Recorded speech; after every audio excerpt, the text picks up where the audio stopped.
We teach children to trust their intuition when it comes to strangers, but what about when it comes to the people closest to you? Oftentimes, those people are the ones teaching us to not trust our intuition, to not trust our feelings. When you look at the basic biology of animals, they have such a strong instinct. I'll never forget hearing about these birds that fly from Minnesota to Brazil every year. And on the years that there is going to be a bad hurricane season, the birds migrate earlier and they will even leave their eggs in the nest, knowing that they won't hatch without them, to fly to Brazil earlier. This trek is like 10,000 miles. So typically, if it's not a bad hurricane season, they might not migrate until the end of June.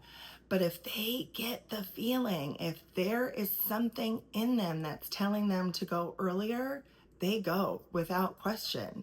These birds don't have thoughts. These birds aren't thinking about hurricane season and what their feelings are telling them. They're just trusting the senses that they have. They're trusting what they're feeling and they're taking action based off that. The only difference between humans and animals is that we have thoughts. We are reviewing and analyzing our feelings for meaning, for purpose, instead of listening to them and figuring out what they're trying to tell us. And society, religion, politics, community, family, tradition, all of that has been systematically trying to get us to disconnect from these feelings. And these feelings are what keep us safe, keep us alive, keep us flowing in the direction we are meant to go in. We are not all meant to go in the same direction. We are not all meant to follow the same path. We as humans do have unique abilities that help connect us to the earth, the animals, and other humans around us, far more than animals have. Why would we think that God would equip the sparrows and these purple marlins or, these birds and all of these animals with these unique abilities, but not give humans ones that are equivalent, if not better, than what the animals have? We have the ability to connect, and it is through our heart space. It is through being open to one another. It is through connection. And we have been taught to fear connection because it's going to hurt, because some of us have had really hurtful connections stemming from past lives or early childhood. Connection is not meant to hurt. Love is not meant to hurt. And love is certainly not meant to keep you hidden or keeping you suppressing your fears. Men have been systematically targeted for their feelings, like hijacking their emotional space, which I've said this before. If you really look at the biology of men, they should be more intuitive. If they're hunting, if they're out being the provider and the protector, they would have to have these extra sensory abilities to know what to hunt, to know where the predators are, to know how to keep the village safe. Men have unique intuition and abilities. We have taught men to hide all of that, to hide their emotions, to not love their women, not be simps. All of that was designed to cut masculinity off at the knees, to cut men off from their intuition, from their feelings.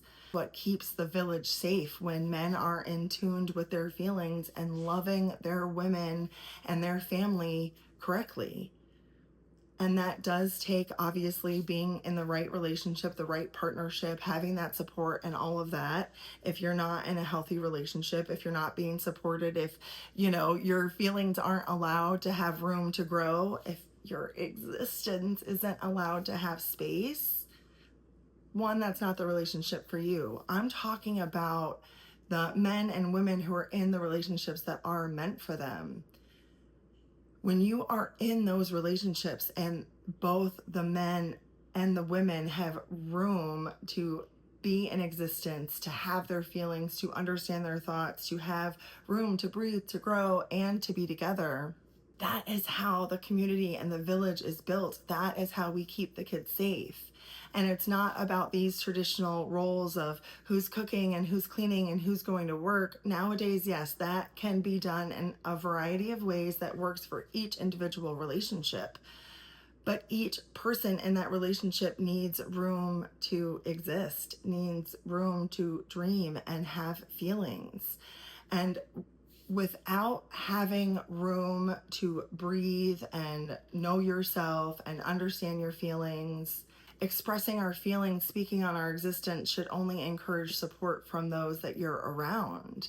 That is how we get connected to God, is understanding our feelings, slowing down and learning to trust yourself, learning to see through all of this programming that's designed to keep you hating yourself, to keep you questioning yourself, to keep you gaslighting yourself and your own experiences. This work is for men and women.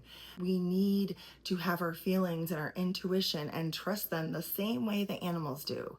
We need to silence our thoughts sometimes and just ask ourselves, lay down, hand on your body, ask yourself how you're feeling. Most of the time, you just don't always want to admit it, but ask yourself, what do I need in this moment? How can I feel safe?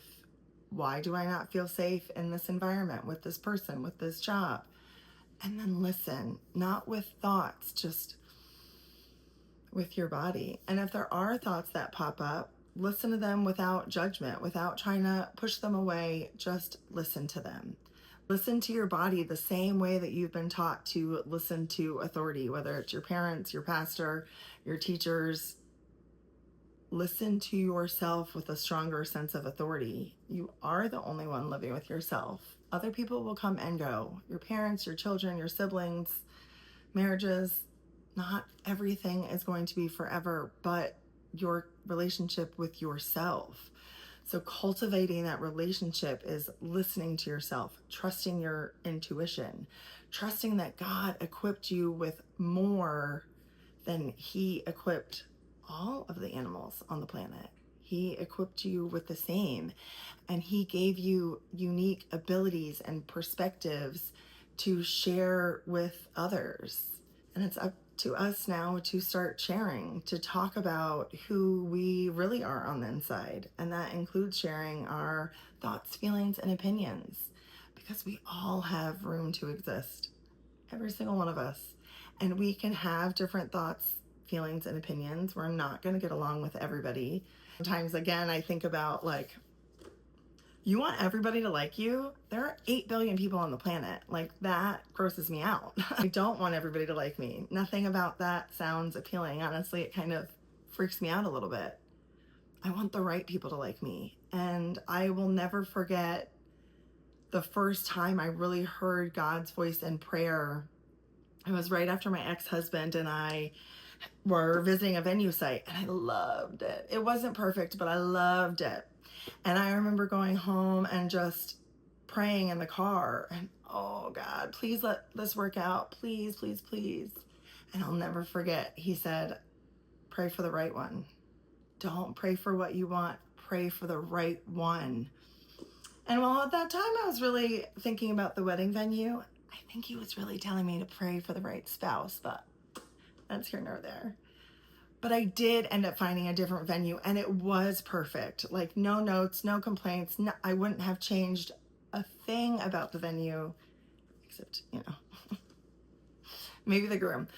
But he was telling me, pray for the right one. Don't pray for what you want. And I think that that is so important, to pray for what God wants for you. Pray for the trust and the intuition that God is giving you. Pray for what is right for you, because what is right for you is not going to be right for everybody else. Because if it was right for everybody else, it wouldn't be right for you. That's what makes it so special, and that's what makes it yours. Trust your intuition and your feelings more than you trust your bestie of 30 years, more than you trust your mom and dad, more than you trust your siblings, more than you trust all of the outside noise. Trust your intuition. Trust yourself. You are far more connected than you will ever even imagine. And you can't even begin to tap into the infinite possibilities that are here for you until you start trusting yourself.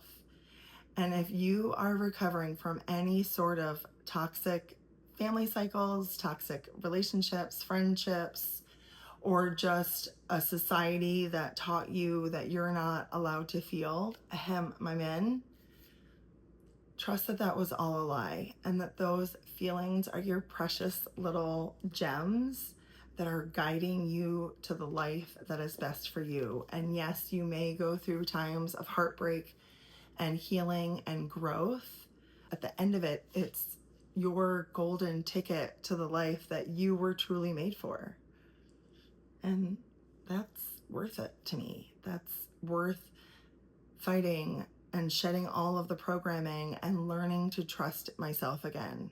Even if it's taken a long time, even if on some days I stumble, having trust in myself and faith in God and the universe and who I am here to be is what keeps me going every day.